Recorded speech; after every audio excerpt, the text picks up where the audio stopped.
Have you ever finished a day and felt uneasy, as if something important was left undone? Have you noticed how easily we examine the faults of others while overlooking our own? Welcome back, my friends. Today we explore a powerful but often neglected practice, the daily examination of oneself. Far from being a grim self-criticism, it is a way to turn faults into fuel for growth and to transform each day into a living field of spiritual training. The ancient masters compared life to a garden. If you do not walk through it daily, weeds grow unnoticed, choking the flowers. The weeds are small at first, an unkind word here. A selfish choice there, but left unchecked, they take root. Daily self-examination is the gardener's walk, noticing and tending to the state of the ground before small problems become entrenched habits.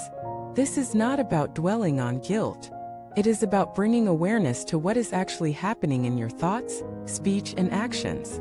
When you see a fault clearly, you can make an intentional choice to respond differently next time.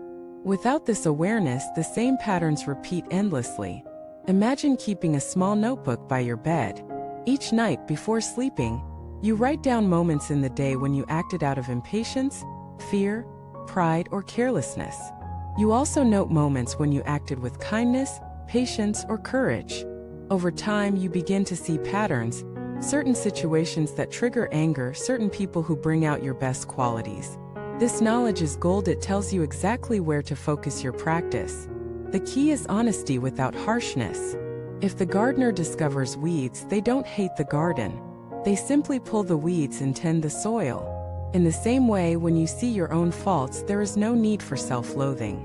You acknowledge them, learn from them, and take the next step. Self-examination also requires a clear standard. Without a vision of what you aspire to, faults may seem trivial. The Dharma provides that vision. Qualities like compassion, wisdom, patience, generosity. Each day's review is measured against these qualities, not against the shifting standards of convenience or ego. Turning faults into virtue is an art. When you notice you have spoken sharply to someone, you can follow up with an apology and a sincere effort to listen better next time. When you realize you acted out of selfishness, you can look for a way to serve someone else. Each correction plants a seed of the opposite virtue. Over time, the garden changes character, not because you have avoided all mistakes, but because each mistake has been composted into growth. Daily self-examination has another gift. It keeps you humble. No matter how much progress you think you've made, a day's honest review will reveal areas for further work. This humility guards against complacency, which is one of the subtlest traps on the path. It also deepens empathy. When you see your own recurring faults, you understand more clearly how difficult it is for others to change theirs. This understanding makes it easier to forgive and to support others in their struggles. In practical terms, you can begin with 3 simple questions at the end of each day. What thoughts, words, or actions today led to suffering for myself or others? What thoughts, words, or actions today brought benefit to myself or others? What one thing will I do differently tomorrow? The answers need not be long. Even a few sentences of honest reflection can shift the tone of the next day. Some practitioners find it helpful to add a short dedication of merit after their review. May the lessons of today benefit all beings. This shifts the focus from personal perfection to shared growth and keeps the practice rooted in compassion. The beauty of daily self-examination is that it transforms ordinary life into a continuous retreat.